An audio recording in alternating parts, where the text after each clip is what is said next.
Let's check in with Joseph Lindsley in Ukraine. And yesterday in Kharkiv, that city that I know so well, the main TV tower, the main communications tower, the Russians precisely hit it, which is causing a lot of communications difficulties in Kharkiv. Joe, I was reading reports about Putin rushing to the Kremlin on Sunday night, and people were speculating about this. What would be so urgent as to cause him to do that?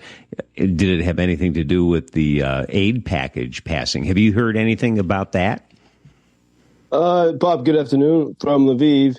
I saw those reports, and, it could be Russian theatrics, in the Russian mind of, how to control the narratives. We don't even, do we know for sure that it was actually Putin? Can we verify that? But sure, this is exactly the sort of story that Russia wants to project. Putin racing to the Kremlin, in response to the U.S. House getting tough, and say we're going to send money, we're going to support Ukraine. This is sort of is out of the Kremlin playbook, and I think we can expect this usual pattern. Because certainly what happened on Saturday in Washington is extraordinary. And, I've been talking with people behind the scenes since then. If you read most news accounts, they say that Mike Johnson the Speaker of the House must have changed his mind because he saw intelligence reports. And perhaps so. But what I've learned by what happened the past weeks, Ukrainian evangelical Christian leaders went to Washington, D.C., and many of them met with Speaker Johnson and other members of Congress. And they said, look, Russians are killing us. We have, so much evidence of this. For example, in the city of Melitopol, which means city of honey, which has been occupied by Russians since nearly the beginning of this full-scale invasion, every single non-Orthodox Christian church has been shut down or destroyed. Russians either convert them to Russian cultural centers, or they just destroy it entirely. And this has been happening throughout, occupied areas and areas near the front line. But Russians have been, they have a special animus toward not just Catholics and Ukrainian Orthodox, but especially to evangelical Christians. And so what I learned is that Ukrainian Christian leaders went to Washington and they urged the speaker to start paying attention to it. And, Mike Johnson comes from a very evangelical district in Louisiana. And so I think that was something that really changed his mind. And if you see, the Mike Johnson that spoke over the weekend, it was a different Mike Johnson who was talking about Ukraine last fall. And very interestingly, Mike Johnson's being attacked in Russian media and Russian social media and in American corners. Tucker Carlson on Joe Rogan's show said that Speaker Johnson is weak and therefore susceptible to evil. And Tucker today or yesterday, some people were sending me links to his Joe Rogan conversation. He was claiming that that Ukrainians are attacking Christians when it's really the opposite. And this has been the playbook of the Kremlin going back to the Soviet days. They can do horrible things and they claim that the enemy's doing exactly what they are doing. And as another reminder of how Moscow is still in this Soviet mentality, in this Bolshevik mentality, Ukraine had a good success the other day. They destroyed yet another Russian part of the Russian Black Sea Fleet. It was a submarine salvage ship destroyed by a Ukrainian Neptune anti-cruise missile, which Ukrainians are producing more and more. Another sign of Ukrainians finding sort of some self-sufficiency here. But the name of that ship was Kommuna, like communist. And the Russians have never, we might think that they abandoned their Stalinist and Bolshevik past, and they haven't. One of the main air bases from which Russia attacks Ukraine is called Engels, named after Karl Marx's friend. They wrote the Marx Engels ideology together. So those things are just sort of interesting to look at. But when you look at actually, what happens in occupied Ukrainian territories, what happens to Christians that are not part of the Russian-approved state church, which, by the way, was created by Joseph Stalin, because with the Bolshevik Revolution in 1917, religion was banned. But then when Stalin came to power, he realized that he needed some kind of religion to control the people. And so that's been the story of what's been happening there. In fact, I have a friend who had a Ukrainian friend who had a piece in the Christian Post in the USA. Ruslan I can't say his name very well, Kukarchuk. But he pointed out, if you look at statistics in 2019, before the pandemic, he just looked at statistics for one day. I'm not sure how they obtained these statistics, but both from Russia and from Ukraine. And on Easter in 2019, 6.7 million Ukrainian Orthodox people went to church. And according to this polling information, on that same day, 4.3 million Russian Orthodox went to church. Russia is more than 3 times the size of Ukraine. And so this is really the reality that has been obscured, that Ukraine is this, very deeply religious country.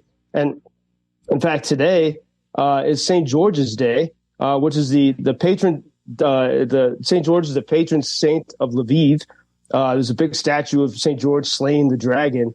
And I think in an intentionally symbolic move, the United Kingdom today announced more than $500 million of support for Ukraine. Now, that's not just cash. A lot of that is, in the form of weapons, 400 vehicles, 1,600 munitions, and 4 million rounds of ammunition. And so this is notable because St. George's Day is the national holiday of England and the day of slaying the dragon. And so perhaps there was some intentionality to it. But also, as we look, today is the day the U.S. Senate is returning to Washington, and today they will be expected to pass the bill that the House put forward finally after months of delay over the weekend, and a bill which, by the way, is strengthened. Surprisingly, the Republicans added to the bill that they wanted the White House to send long-range weapons and ATACMS to Ukraine. And if the Senate passes that today, there's going to be a lot more support on the way to Ukraine. But I think we're seeing maybe a little bit of a turning point. 500 million from the United Kingdom, and Germany today, which has been often reluctant to send long-range weapons and very powerful systems to Ukraine. Germany today is urging the United States to send at least one more Patriot missile defense system to Ukraine. So we're seeing on this St. George's Day in Lviv, there's a lot of positive news to report.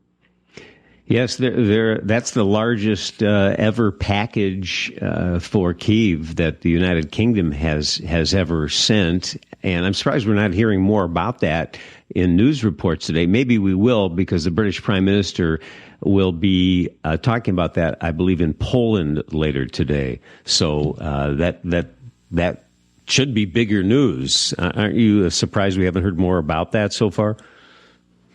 Yeah, maybe we will. I think a lot of the focus is on Washington, even though it's expected that, of course, the Senate will approve this bill. But that's the challenge for Ukrainians, is to punch through the news cycles and make sure, because these are signs that there's momentum and people believe that this can work. And I think this is because of what happened in Washington. And so we can see a chain of events. And had those evangelical leaders from Ukraine not found a way to meet Mike Johnson, we might not be talking about these stories today. Despite all this, of course, there's still very difficult things in Odessa. The past days, almost every day for the past several days, Russians have been attacking Odessa city and region. They're hitting the port infrastructure.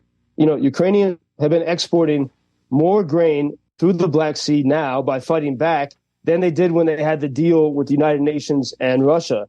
And so the Russians are trying to find ways to stop this.